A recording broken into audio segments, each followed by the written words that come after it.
किया जाता है। माननीय प्रदीप यादव जी, ध्यानाकर्षण।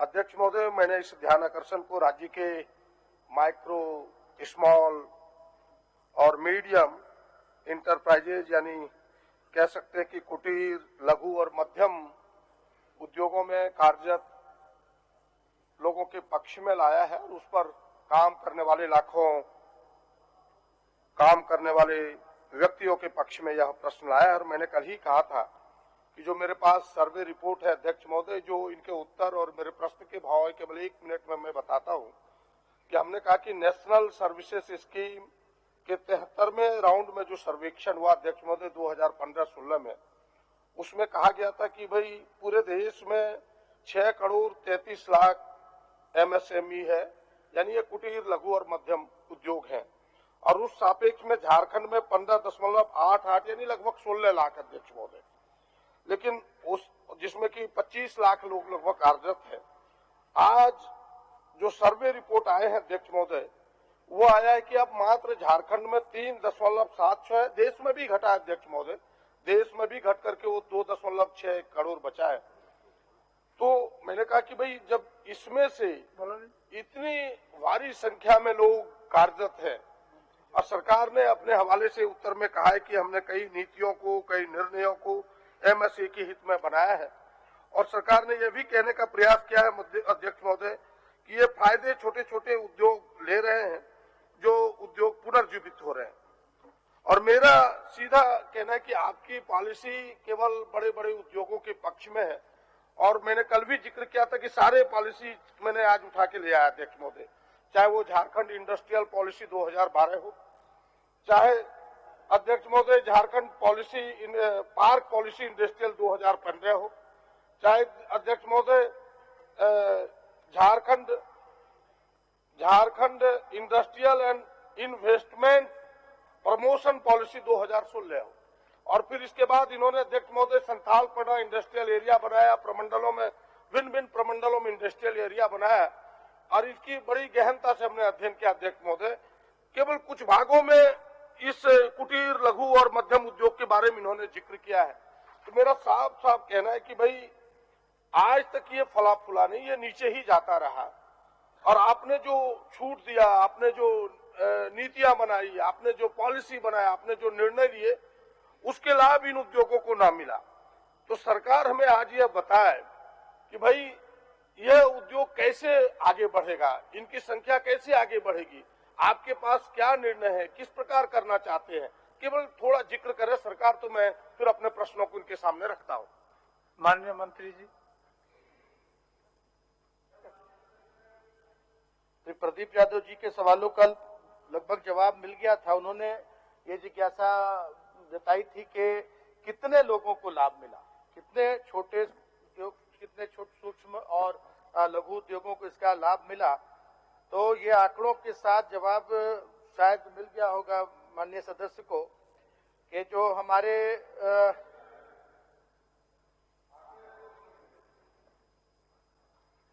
2017-18 में एक इकाई को मिला था 75 लाख रुपए का अनुदान।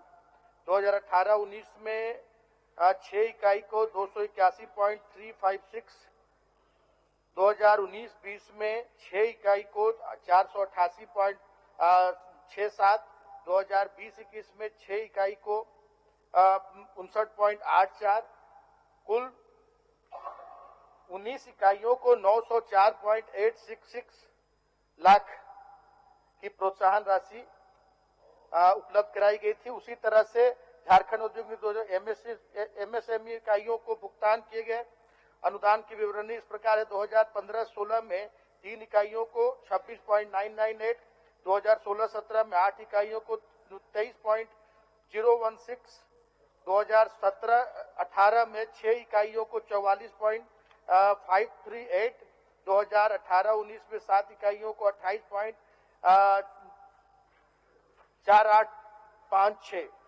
और 2019-20 में 7 इकाइयों को 20.59, कुल 31 इकाइयों को 143.6278 लाख का अनुदान मिला है। उसी तरह से झारखंड एमएसडी का एक आयुध पूंजीगत अनुदान के रूप में 2015-16 में 8 इकाइयों को 92.21 लाख, 2016-17 में 3 इकाइयों को 40.34 लाख और 2017-18 में 1 इकाई को 14, कुल 143 और अनुदान प्राप्त जो हमारी टोटल इकाइयां हैं वो 62 है और कुल अनुदान की राशि 1192.1836 लाख रुपए है। माननीय सदस्य प्रदीप जी, कुछ आपका उत्तर। अध्यक्ष महोदय, माननीय मंत्री जी ने बड़े सुंदर ढंग से अपनी बातों को रखा है कि कल हमने जिज्ञासा व्यक्त की थी कि अब तक कितने उद्योगों को, उद्योग में रहने वाले लोगों को आपने लाभ दिया है। तो आप देखे होंगे, सुने भी होंगे कि वर्ष भाई पहले इकाई में 19, फिर 31, फिर 61, यानी अंगुली में उसे गिना जा सकता है। और इसकी संख्या कितनी है अध्यक्ष महोदय? लाखों में है। आज भी 2.25 लाख बचे हुए हैं। मेरा कहने का मतलब है कि जिसकी संख्या लाखों में हो, जो आपकी पॉलिसी है, जो आपने नीतियां बनाई है, उन नीतियों का यानी लाभ उनको नहीं पहुंच रहा। वो तो चंद लोग हैं, गिने चुने लोग हैं जिन्हें आप लाभ पहुंचा पा रहे हैं। या तो सरकार के यह पॉलिसी में कोई ना कोई डिफरेंस है, या जो इन पॉलिसी को डिलीवरी करने वाले लोग हैं उसमें कहीं ना कहीं खामी है, जिन कारण उन्हें यह लाभ नहीं मिल रहा है। तो और इसके कारण एक ही केवल इनके पास एक ही इंडस्ट्रियल निदेशालय है जहां सारी चीजें होती है, जहां और सरकार का फोकस केवल बड़े उद्योगों तक रह जाता है, छोटे उद्योगों तक नहीं पहुंच पाता है, जिन कारण ये केवल अंगुलियों में गिना जा सकता है। अध्यक्ष महोदय, तो मैंने कहा कि यह बहुत कम है। जो मैं चाह रहा था वही उत्तर आया, वो मेरे ध्यान में था अध्यक्ष महोदय, कि बहुत कम है, जिस कारण से यह पुनर्जीवित नहीं हो पा रहा है। आपके ध्यान में भी होगा कि कई छोटे छोटे उद्योग जो पहले था, आज पूंजी के अभाव में, आज मार्केट के अभाव में, मार्केट ही नहीं, वो बड़े उद्योगों के सामने उनके उत्पाद टिक नहीं पाते, उन्हें सपोर्ट नहीं मिलता, जिन कारण वो बेचारा बैठ गया, वो सुसुप्तावस्था में हो गया। तो सरकार इसके लिए अलग से एक निदेशालय बना करके, अलग से पॉलिसी बना करके, मेरा एक ही सीधा प्रश्न है अध्यक्ष महोदय कि इसके लिए अभी मात्र इनके पास उद्योग निदेशालय जिसका पूरा फोकस बड़े बड़े उद्योगों पर रहता है।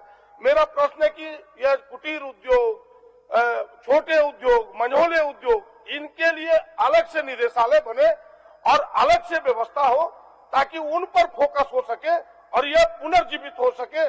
सरकार इस पर विचार रखती है और फिर उसके लिए अलग से पॉलिसी बने, न कि बड़े उद्योगों की पॉलिसी हमने बनाई, एक पन्ने उसको भी सिमट के रख दिया। क्या सरकार इस प्रकार का विचार रखती है ताकि यह लाखों उद्योग पुनः पुनर्जीवित होकर के लाखों लोगों को काम दे पाए?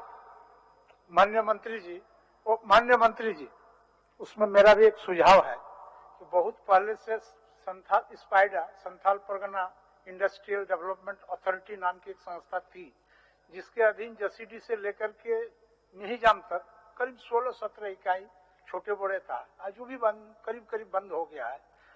आप उत्तर के क्रम में उन तमाम मृतप्राय या मरा हुआ उद्योग को पुनर्जीवित करने का अगर कोई पॉलिसी है तो इन्हीं के साथ उनको भी बताने का काम करेंगे।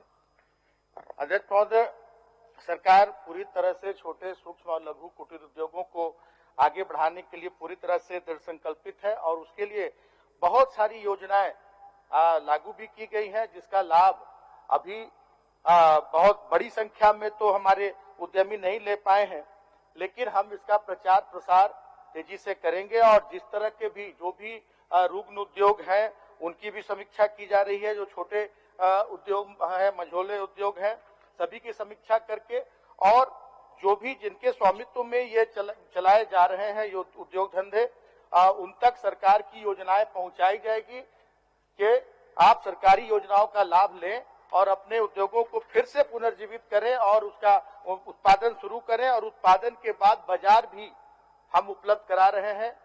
और सरकार का भी सरकारी जो उपक्रम है उनमें भी उनका 20% जो उनका उत्पादन होगा उसको लेने का प्रावधान किया गया है। और बहुत सारे जहां उद्योग, एक तरह के जहां उद्योग हैं उनके लिए एक जगह मार्केट भी उपलब्ध कराने की सरकार की योजना है और हमें उम्मीद है कि सरकार की जो ये नई योजना है इसका फलाफल बहुत जल्द राज्य की जनता को और उद्यमियों को मिलेगा। हो गया प्रदीप जी। केवल अंतिम सवाल अध्यक्ष महोदय, इन्हीं के उत्तर से ही वह प्रश्न निकला है। इन्होंने कहा है कि भाई हमने 20% मैंने अपने यहाँ जो खरीदारी होती है झारखंड सरकार में, उसमें भी पॉलिसी बनाई है कि सूक्ष्म मध्यम उद्योगों से खरीदारी में हम रिबेट देंगे, उनको प्राथमिकता देंगे और भिन्न भिन्न विभागों में खरीदारी होती है। एक तो यह प्रश्न है, क्या सरकार यह सुनिश्चित कराने का प्रयास करेगी कि भाई जितने आपने पॉलिसी में निर्णय लिया है कि कोई विभाग उससे अलग ना हो, कम से कम लघु सूक्ष्म मध्यम उद्योगों को प्रायोरिटी दे, उसकी ही खरीदारी करे, पहला ये।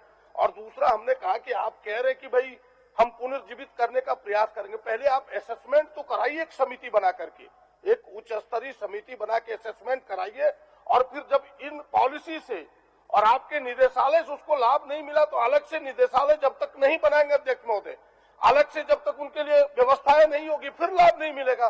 फिर वो अंगुली में गिने चुने लोगों, तो अलग से निदेशालय बनाने में, अलग से उनके लिए पॉलिसी बनाने में सरकार को क्या ऐतराज है? ये मेरे दो प्रश्न है। माननीय मंत्री जी, अध्यक्ष महोदय, दो ही सवाल है। आंकड़े मैंने कहा था अपने जवाब में कि आंकड़े उपलब्ध कराने के लिए सरकार पूरी तरह से गंभीर है कि कितने उद्योग धंधे हमारे रुग्ण पड़े हैं, बंद पड़े हैं। आंकड़े सरकार मंगा रही है और जहां तक उनके उत्पादों को खरीदने की बात है तो इस पर सरकार पूरी तरह से सख्त है कि 20% उनके उत्पाद सरकारी उपक्रमों में खरीदे जाएंगे।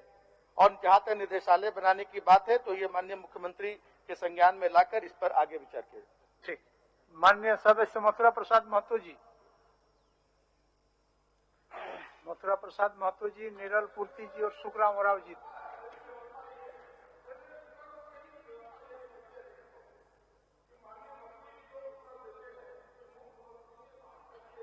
हम इन चीजों को करेंगे। हमें लगता है प्रश्न के उत्तर देने के पहले इन चीजों पर मुख्यमंत्री से सलाह लेनी चाहिए। आपने पिछले उत्तर में भी देखा होगा कि माननीय चंपाई सोरेन ने कहा कि मुख्यमंत्री से बात करेंगे, तो आप आने के पहले इसको प्रायोरिटी पर लेकर के मुख्यमंत्री से। ठीक है, ये आपका सुझाव है। ठीक, चलिए मथुरा जी, मथुरा महतो जी। उत्तर मिला है महोदय। मैं माननीय मंत्री से पूछना चाहता हूं कि शिक्षकों के स्थानांतरण विभागीय संकल्प संख्या 2093/6/19 का नियमावली की प्रक्रिया निर्धारित की गई है, उसमें महोदय हम उसमें पूछना चाहते हैं कि क्या उस नियमावली को शिथिल करके पूर्व के भांति सभी शिक्षक को जिलावार स्थानांतरण करने का विचार रखती है? माननीय मंत्री। अध्यक्ष महोदय, जो भी नियुक्तियां निकली 2015, 16 और 19 में और जो शिक्षकों की नियुक्ति हुई, उन्होंने ही अपना जिलावार रोस्टर के और आरक्षण को का अनुपालन करते हुए नियुक्तियां हुई थी और अभ्यर्थियों ने अपने जिले जहां जहां रिक्तियां अधिक थी वैसे जिलों को चुनकर और वहां आवेदन किया था और उन जिलों में आरक्षण रोस्टर का अनुपालन करते उनकी नियुक्ति की गई थी।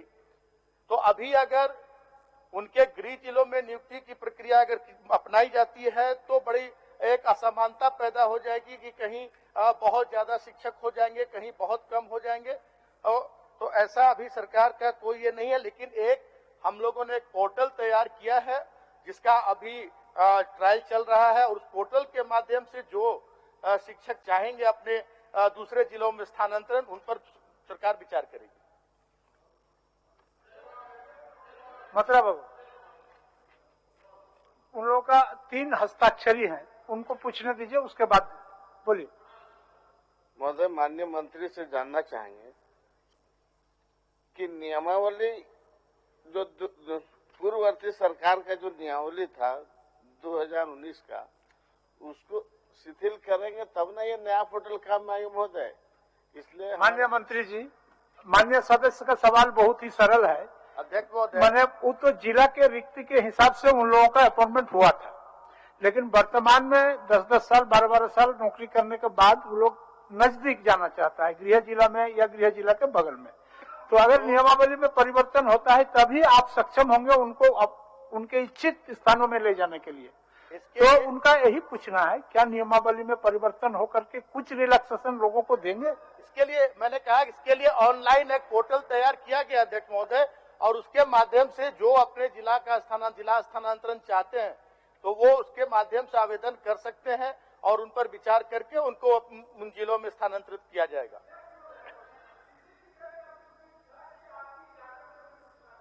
विनोद जी क्या बोलना चाहते हैं?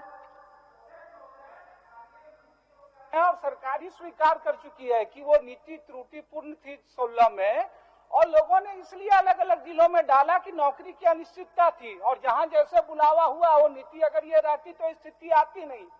दूसरी बात जो कह रहे हैं कि भाई इसकी जरूरत नहीं है, जो इस विभाग के मंत्री हैं, अभी वो मंत्री हैं, उन्होंने खुद ही विभाग को पत्र लिखा है कि भाई हमने क्षेत्र भ्रमण के दौरान इस समस्याओं को पता हुई 9 सितंबर 2020 में प्रस्ताव बढ़ाया है कि इसकी आवश्यकता है। सवाल करिए, सवाल। इसकी जरूरत है। तो जो इस विभाग के मंत्री हैं, ये तो अभी प्रभारी मंत्री हैं, जवाब दे रहे, उन्होंने खुद इस बात से प्रस्ताव सहमत है तो सरकार ऐसी व्यवस्था करे कि लोगों को जो है अपने स्थानीय जिलों में जो है मिला करे और ये सब चीजें। माननीय मंत्री अब मथुरा बाबू का सुन लीजिए।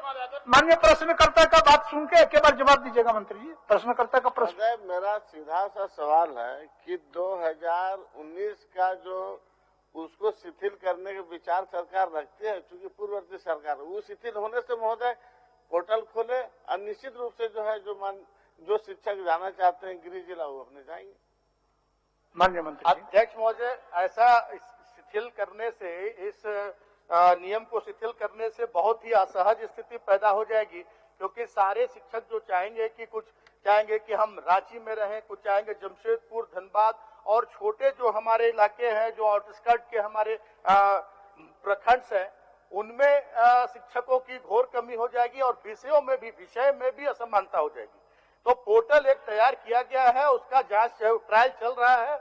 उस पोर्टल के माध्यम से जो शिक्षक आवेदन करेंगे और उनका अगर सही ये होगा कि हाँ उनका वहाँ अपने गृह जिला में या दूसरे जिलों में जाना नितांत आवश्यक है, तो उस पर सरकार विचार करके उनको स्थानांतरित करेगी। महोदय बोलिए। माननीय सदस्य मथुरा जी। महोदय, माननीय मंत्री जी बैठिए। माननीय मंत्री जी महोदय, माननीय मंत्री जी बता रहे हैं कि रांची में ज्यादा रहना चाहिए। हम तो गिरिश जिला बोले हैं महोदय, ऐसा थोड़ी है कि सभी शिक्षक रांची जिला का हैं। हम तो 24 जिला का बात रखे हैं महोदय कि सब अपना गिरिश जिला में स्थानांतरण का, और इसके लिए जो भी सरकार का आवश्यकता पड़े इनको निर्णय लेने की आवश्यकता है। माननीय अमित जी कुछ बोल रहे हैं, सुन के एक बार जवाब दीजिएगा। एक बार बोलिए, आप प्रश्न बोलिए, खाली प्रश्न बोलिए। अध्यक्ष महोदय, इसमें हुआ क्या है कि मान लिया हजारीबाग जिला का कोई शिक्षक साहबगंज में है, तो जो शिक्षक का जो नियमावली अध्यक्ष महोदय उसमें कहना है कि उसको मातृभाषा में, वहाँ का जो लोकल लैंग्वेज है उसमें पढ़ाना है। अब हजारीबाग का लड़का जामताड़ा का भाषा, पाकुड़ का भाषा या फिर वहाँ का भाषा में वहाँ के बच्चे नहीं समझते अध्यक्ष महोदय, तो बच्चों को पढ़ाने में काफी कठिनाई हो रही है। शिक्षकों को उनको उचित शिक्षा नहीं मिल पा रहा अध्यक्ष महोदय। भले शिक्षकों की हम बहाली गिनती के अनुसार से हम कर दिए, लेकिन हजारीबाग जिला, कोडरमा या रांची का जिला का जो शिक्षक है, क्या साहबगंज का मातृभाषा में पढ़ा सकता है अध्यक्ष महोदय? नहीं पढ़ा पा रहा, काफी विसंगतियां। ठीक है, ठीक, आ गया। आग्रह होगा माननीय मंत्री जिला में इसको पदस्थापित किया जाए। माननीय मंत्री जी।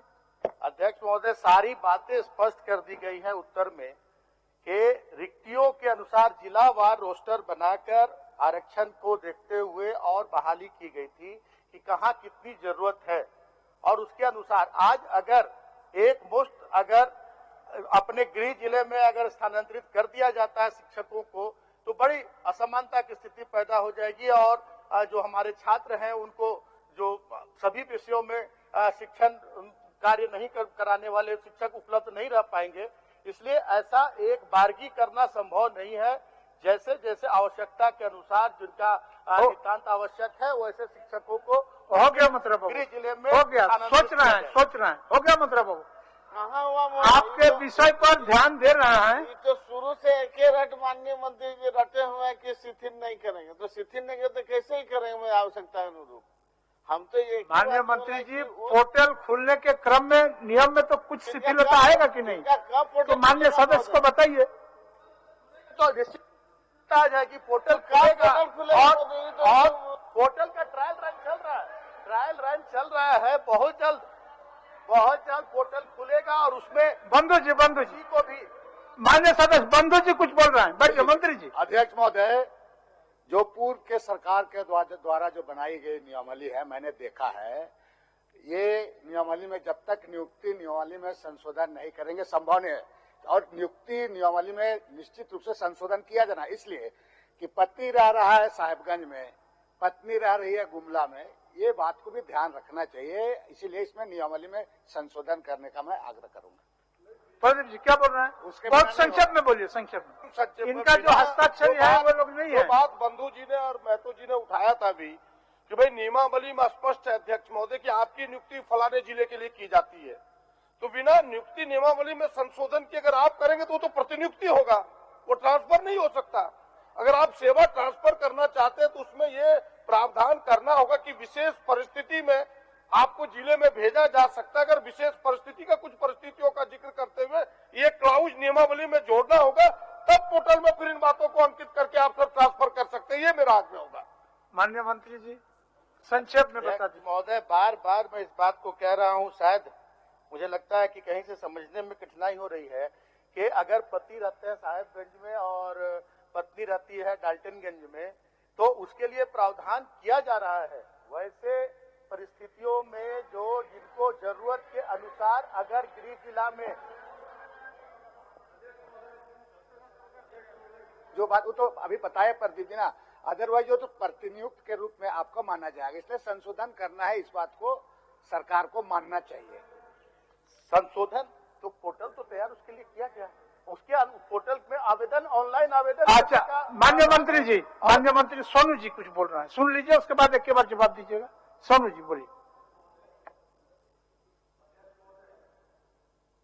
जब सरकार तृतीय वर्ग की नियुक्ति की मूल अवधारणा जिलों में पदस्थापन को अगर सार्वभौम सिद्धांत मानती है तो सरकार को निश्चित रूप से नियमावली में संशोधन करना चाहिए। और मैं आसन से आपसे यह आग्रह करता हूं कि यह व्यवस्था दें कि नियुक्ति नियमावली में परिवर्तन करते हुए वैसे सभी अभ्यर्थियों को जो गृह जिले को में पदस्थापन चाहते हैं उनको प्राथमिकता दें। और एक मेरा बात पूरे हो जाने दें मान्यवर, मैं सिर्फ ये कहना चाहता हूं कि ये पोर्टल उन अभ्यर्थियों को कहीं न कहीं पदाधिकारियों के रहमो करम पर छोड़ देगा कि पिक एंड चूज होगा कि कौन अभ्यर्थी अपने गृह जिले जाएंगे अथवा न जाएंगे। इसलिए मान्यवर मेरा आग्रह है कि आप व्यवस्था दे, सदन आसन व्यवस्था दे और सरकार उसका अनुपालन करे। माननीय मंत्री जी सबको समेटते हुए, सबका भावना को समझते हुए सवाल एक ही तरह का है। और अभी भाषा की भी बात आई थी, तो जहां भी जो आवेदन करते हैं तो प्रावधान है कि उस क्षेत्रीय जनजातीय भाषा को उसे उत्तीर्ण करना होगा, तभी वहां उनकी बहाली होगी। और दूसरी बात है कि एक मुश्त स्थानांतरण के लिए अभी ये विचार करना होगा। हम यही आश्वस्त कर सकते हैं कि इस पर विचार करके निर्णय लिया जाए। चलिए ठीक है, हो गया। विचार करके निर्णय लेंगे, तो विचार करके निर्णय लेंगे मथुरा बाबू। 2019 का वो शिथिल होगा तभी होगा महोदय। हाँ ठीक है, उसी पर विचार होगा 2019। उस पर कब तक विचार होगा महोदय? समय सीमा। माननीय संसदीय मंत्री ये समस्या सदन का भावनाओं को समझते हुए जी बहुत पुरानी है और बहुत लोगों ने अपने अपनी जिला जाने के लिए इस आवेदन की बात कर रहे थे, आवेदन भी बहुत बार दिया है, लेकिन जो जहां था यथावत वही है। और समस्या है किसी का पति और पत्नी एक दूसरे से वो काफी दूरी में अपना पढ़ाते हैं, तो इसे समस्या का निश्चित तौर पर नियमावली का बदल करके ही इस सहूलियत दिया जा सकता है। इसलिए इस बात को संज्ञान में लिया सरकार, बाद में विचार करके नियम। ठीक। माननीय सदस्य बैद्यनाथ राम जी। अध्यक्ष महोदय, जवाब मिला है अध्यक्ष महोदय, लेकिन ये जवाब ठीक वैसा ही जवाब है जो पिछले सत्र में मिला था। उस पर हम लोग एक कदम भी आगे नहीं बढ़े। मंत्री जी ने आश्वासन दिया था कि हम 2 महीने के अंदर उसकी जांच करा के कार्रवाई के लिए और नए भवन के निर्माण की प्रक्रिया शुरू करेंगे, लेकिन 2 महीने में पूरा लगभग 1 साल बीतने जा रहा है, अभी तक इस पर कोई कार्रवाई नहीं हुई। मेरा ये कहना है अध्यक्ष महोदय, उत्तर भी इनका थोड़ा सा भेग है। एक जगह ये कहते हैं कि 2.5 एकड़ जमीन चाहिए, 179 वहां जमीन है, दूसरी तरफ इन्होंने ग्रामीण विकास से मांगा है 2 एकड़ जमीन। इन्हीं की संस्था कहती है कि 2.5 एकड़ जमीन चाहिए कम से कम। अपने जवाब में लिखता है 2.5 एकड़ जमीन कम से कम होना चाहिए। अभी जो जमीन मांगा गया है 2 एकड़ मांगा गया है।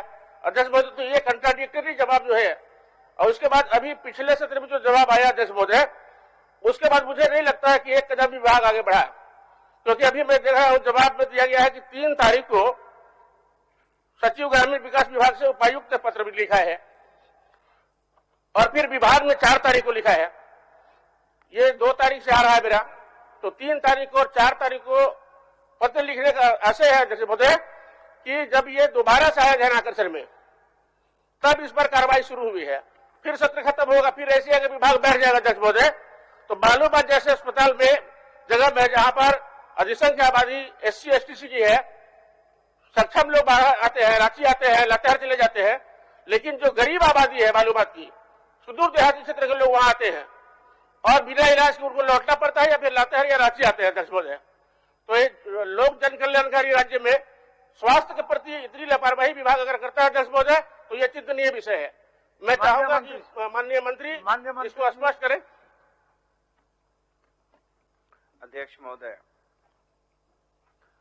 महोदय, माननीय सदस्य वैद्यनाथ जी ने जो प्रश्न उठाए हैं, इस प्रश्न से हम सहमत हैं। इस बात से सहमत नहीं है कि विभाग उदासीन है।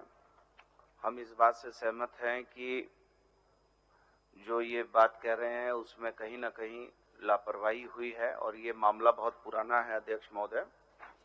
और इनके 3 ही मूल प्रश्न हैं मैं समझता हूं। एक तो ये चाहते हैं कि जो वर्तमान में जो सामुदायिक केंद्र है हमारा CSC, वो पहले इन्होंने कहा था कि दुरुस्त किया जाए, लेकिन उसका हम लोगों ने आकलन कराया है अध्यक्ष महोदय, वो पूरी तरीके से जर्जर हो चुका है और 1 एकड़ 79 डिसमिल जगह पर है, जबकि उसकी आहर्ता 2.5 एकड़ जमीन होनी चाहिए। अभी हम लोगों ने उपायुक्त से 2 एकड़ जमीन और मांगा है, जिसका उपायुक्त ने हम लोगों को भेजने का, स्वास्थ्य विभाग को जैसे ही 2 एकड़ प्राप्त होगा तो हम उसको अग्रिम कार्रवाई कर देंगे अध्यक्ष महोदय। और दूसरा है कि इनके एक और सवाल है कि इसमें जो अनियमितता हुई है, संवेदक और जो अभियंता हैं, इनके विरुद्ध विभाग कार्रवाई करने जा रही है अध्यक्ष महोदय। और हम चूंकि इस जर्जर भवन को पूरी तरीके से तोड़कर फिर से इसको नया बनाने की आवश्यकता है, इस पे विभाग जो है संकल्पित है अध्यक्ष महोदय। अध्यक्ष महोदय, मैं ये कह रहा हूं अध्यक्ष महोदय कि जो सरकार का जवाब आया है उसमें ये 2.5 एकड़ की बाध्यता बता रहे हैं, फिर जो 2 एकड़ जमीन व्यवस्था करने की बात हो रही है, तो क्या उसमें अस्पताल पूरा हो पाएगा अध्यक्ष महोदय? मैंने ये कहा है कि जो अस्पताल अभी बन रहा था, जो जर्जर है, वास्तव में अध्यक्ष महोदय उसके साथ बड़ी विचित्र घटना हुई है। ये विभागीय काम के नाम पर एक ही अस्पताल में पता नहीं कितने ठेकेदार को 1 कमरा तुम बनाओ, 2 कमरा वो बनाएगा, 3रा कमरा वो बनाएगा, इस तरह करके पिछली सरकार में जिस तरह से इसमें लूट हुआ है अध्यक्ष महोदय, इसमें राशि उपलब्ध कराई गई थी और 1,25,00,000 रुपया इसमें ऑलरेडी खर्चा दिखाया गया है, लेकिन उसका 1 कमरा भी काम के लायक नहीं है। निश्चित रूप से मंत्री जी ने कहा कि तोड़ना पड़ेगा, तो बिना डेमोलिश किए हुए वहां पर बन नहीं सकता अध्यक्ष महोदय। और जो 179 जमीन अभी यहाँ पर दिखाया गया है, उसके अगल बगल में सरकारी जमीन है जो वहां के स्थानीय लोगों के द्वारा अतिक्रमित किया गया है। मेरा यह मानना है अध्यक्ष महोदय कि जो अस्पताल है जहां बन रहा था, उसको यदि हम तोड़ेंगे और वहां बनाएंगे तो अतिक्रमण जो जमीन हुई है उसको खाली करने पर काफी जमीन है, वो बन सकता है अध्यक्ष महोदय। अभी जो 2 एकड़ जमीन मांग रहा है, तो फिर उसमें एजेंसी के कहे कि 2.5 एकड़ जमीन नहीं है। प्रश्न यह है अध्यक्ष महोदय कि यदि 2.5 एकड़ चाहिए तो 2.5 एकड़ मांगना चाहिए था। अगर 2.5 एकड़ नहीं मांगा गया तो 179 जो है, अगर 2 में बन सकता था, 179 के बाद थोड़ा जमीन वहां पर अतिक्रमण है। मान्य सदस्य, मैं आपको सहयोग कर रहा हूं कि जब इसका निविदा प्रकाशित हुआ था, तो मेरे समझ से निविदा प्रकाशित होने के पूर्व जमीन का व्यवस्था होना चाहिए, और बिना जमीन का व्यवस्था किए निविदा हो जाना और फिर कार्य प्रारंभ हो जाना और कार्य को इस तरह से सरकार का राशि का खर्चा भी कर देना और जनहित में वो कार्य न होना, ये एक ठीक व्यवस्था नहीं है माननीय मंत्री जी। इसको दिखवा लीजिए और माननीय सदस्य के साथ बैठ करके जो भी निराकरण हो उसके पर आवश्यक निर्णय लें। 277 रुपए का, उसमें 3,25,91,700 रुपया एडवांस किया गया और उसमें से खर्चा इन्होंने दिखा दिया 1,25,00,000 रुपया। तो अध्यक्ष महोदय ये वित्तीय वित्त है कि नहीं अध्यक्ष महोदय? ठीक है माननीय मंत्री, जिस प्रकार से अध्यक्ष महोदय ये सार्वजनिक हित का पैसे का दुरुपयोग क्या कार्रवाई करना चाहेंगे मंत्री? बोल रहे हैं मंत्री जी। माननीय मंत्री जी। अध्यक्ष महोदय, मैं माननीय सदस्य की चिंता से निश्चित तौर पर इनकी चिंता जो है लाजमी है और इन्होंने जो वित्तीय अनियमितता की बात कही है हम इससे सहमत है कि कहीं ना कहीं इसमें एक भारी जो है गड़बड़ियां हुई हैं।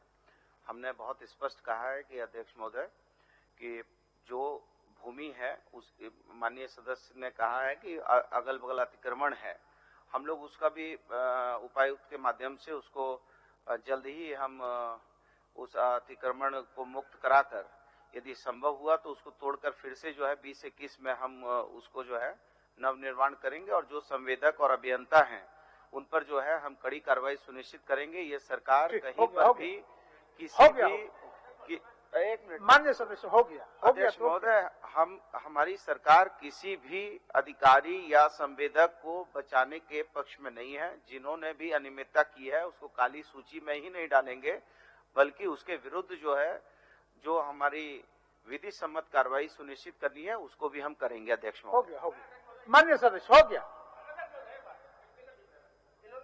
कैसे पूरा करेंगे अध्यक्ष महोदय? 20 21 तो अब समाप्त हो रहा है, 15 दिन के अंदर तो होगा नहीं अध्यक्ष महोदय, इसलिए मेरा